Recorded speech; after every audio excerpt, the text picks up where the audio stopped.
বিভিন্ন টকশোর মাধ্যমে, বিভিন্ন জনসভার মাধ্যমে, বিভিন্ন বক্তব্যের মাধ্যমে আমাদের দুর্দিনে আমাদেরকে আগলিয়ে রেখেছে।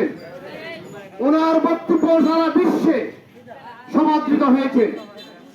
আজ তার বক্তব্যে ঈর্ষান্বিত হয়ে, তার কথা ঈর্ষান্বিত হয়ে, তার রাজনৈতিক মেধা ঈর্ষান্বিত হয়ে একটি কুচক্রী মহল, বিশেষ করে 1971 সালের পরাজিত শক্তি, যে শক্তি আমাদের দেশের 30 লক্ষ মানুষকে শাহাদত বরণ করেছে, 2 লক্ষ মা বোনের ইজ্জত সংগ্রাম কেড়ে নিয়েছে, সেই পরাজিত শক্তি জামাত ইসলাম ওনাদেরকে নিয়ে, প্রধানমন্ত্রীকে নিয়ে বিশেষ ষড়যন্ত্রে লিপ্ত হচ্ছে।